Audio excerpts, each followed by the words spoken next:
आप प्रधानमंत्री नरेंद्र मोदी की लगातार लाइव कवरेज में देख रहे हैं। प्रधानमंत्री नरेंद्र मोदी का ये काफिला दरअसल 50 किलोमीटर का ये ऐतिहासिक रोड शो जो वो कर रहे हैं। आइए आपको लिए चलते हैं। चित्रा हमारी सहयोगी हमारे साथ जुड़ रही है। चित्रा, तस्वीरें हम दिखा रहे हैं। प्रधानमंत्री नरेंद्र मोदी का ये बेहद सफल रोड शो कहलाएगा, क्योंकि जो कवरेज हमने सूरत में भी उनके रोड शो की थी, उनसे कई गुना बढ़ के आज 50 किलोमीटर लंबा और सड़क किनारे हर जगह पर जबरदस्त तरीके से अहमदाबाद की जनता ने उनका अभिनंदन किया है। बिल्कुल सही कहा अंजना आपने। जबरदस्त तरीके से अलग अलग हिस्सों से गुजरते हुए जैसे ही नरोडा से इसकी शुरुआत हुई थी, उसके बाद चांदखेड़ा पहुंचने वाली है, लेकिन प्रधानमंत्री नरेंद्र मोदी उसके ठीक पहले आपको बता दें सुभाष सर्कल, जहां पर इस वक्त मेरी मौजूदगी है, यहां पर वो आने वाले हैं। और यकीनन आज के इस इतने बड़े रोड शो के जरिए देखिए जो उत्तर गुजरात और मध्य गुजरात की सीटें हैं उस पर पूरा प्रभाव डालना चाहती है भारतीय जनता पार्टी। यहाँ पर सौराष्ट्र के मुकाबले बीजेपी का प्रदर्शन 2017 में अच्छा रहा था, लेकिन एक तरफ जहां सौराष्ट्र जीतने के लिए सूरत में उतना लंबा रोड शो प्रधानमंत्री मोदी की ओर से किया गया, तो वहीं दूसरी तरफ अहमदाबाद में तो गजब देखिए 72 साल के प्रधानमंत्री नरेंद्र मोदी, गुजरात से एक अलग तरह का उनका रिश्ता है। और जब वो कहते हैं कि हमने ये गुजरात बनाया, तो गुजरात की जनता किस तरह से सड़क पर आकर उनका अभिनंदन करती है, उनका स्वागत करती है, क्योंकि 50 किलोमीटर लंबा इतना बड़ा ये रोड शो जो अपने आप में अद्भुत है।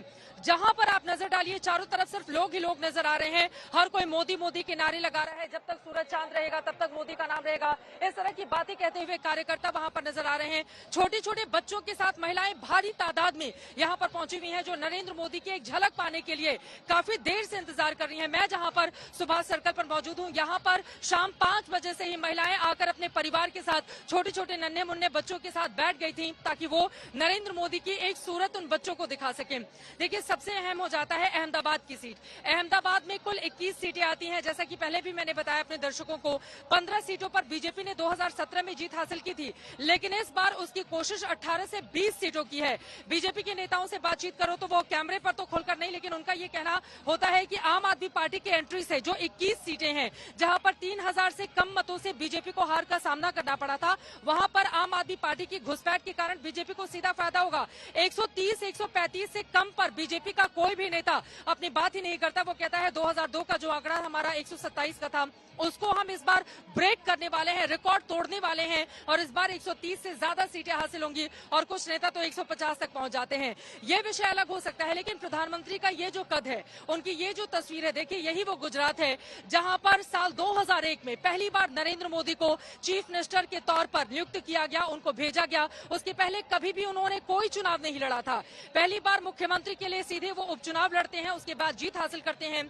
2002 में नरेंद्र मोदी के चेहरे के नाम पर 2002 में जो गोधरा कांड हुआ, उसके बाद गुजरात में दंगे हुए, उसके बाद के चुनाव में प्रचंड जीत हासिल करती है बीजेपी। 127 सीटें हासिल करती है, जो अपने आप में बीजेपी का रिकॉर्ड रहा है। 1995 में सरकार बनाने वाली बीजेपी 2002 में सारे रिकॉर्ड तोड़ देती है। हालांकि उसके बाद अगर हम देखें तो लगातार वो ग्राफ गिरता हुआ चला जाता है।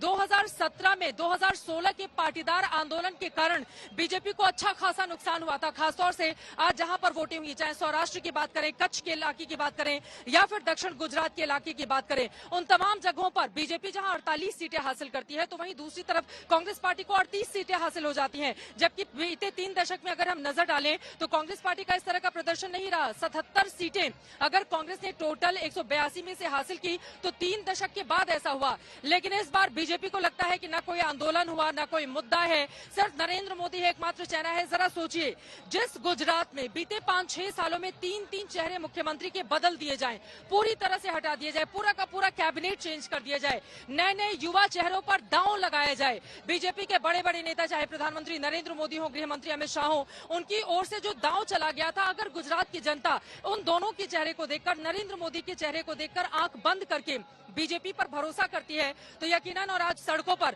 जो सैलाब उमड़ पड़ा, सोचिए ये सिर्फ अहमदाबाद के लोग हैं, ये गुजरात के अलग अलग हिस्सों से होकर आए हुए लोग नहीं है, ये सिर्फ अहमदाबाद के लोग हैं।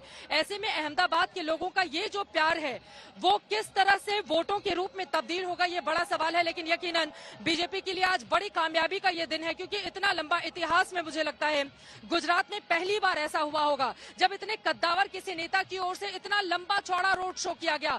जहां जहां से वो गुजर रहे हैं, उनकी एक देखिए कई जगहों पर उनकी गाड़ियों की रफ्तार तेज हो जाती है, लेकिन जो लोग बीते शाम से ही जो लोग इंतजार कर रहे थे वो सिर्फ एक झलक पाकर अपने मोबाइल में उनकी फोटो क्लिक करके ही खुश होकर अपने अपने घरों को वापस लौट रहे हैं।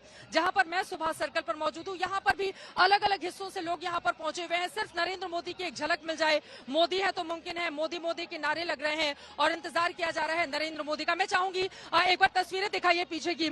सुभाष चंद्र बोस की ये प्रतिमा है जहां पर नेता बेसब्री से इंतजार कर रहे हैं। और आपको बता दें पहले बैरिकेडिंग नहीं की गई थी, लेकिन अब ये बैरिकेडिंग कर दी गई है। सभी को पीछे दोनों ही तरफ, चारों तरफ अगर हम देखेंगे तो हर तरफ लोगों का हुजूम नजर आ रहा है। अलग अलग हिस्सों पर लोग वहां पर पहुंचे हुए हैं। आप देखिए कहां कहां मोदी मोदी के नारे यहाँ पर लग रहे हैं और चारों तरफ लोगों का जो हुजूम है वो दिखाई दे रहा है। अपने परिवार के साथ ये तमाम लोग यहाँ पर पहुंचे हुए हैं, छोटे छोटे बच्चों के साथ यहाँ पर लोग पहुंचे हुए हैं जो नरेंद्र मोदी की एक झलक बस पा जाने के लिए, उनके दीदार के लिए बेकरार नजर आ रहे हैं।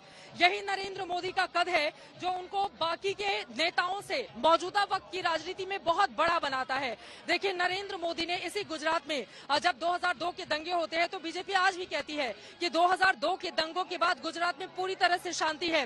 अमित शाह अलग अलग रैलियों में जाकर गोधरा की याद दिलाते हैं। जब योगी आदित्यनाथ जाते हैं गोधरा में तो वो वहां पर कहते हैं कि जय श्री राम, और यहीं से मंदिर, चूंकि कार सेवक वहां पर मारे गए थे, उनको जिंदा जला दिया गया था, तो वो उसका भी जिक्र करते हैं और उसके जरिए एक बड़ा संदेश देने की कोशिश करते हैं।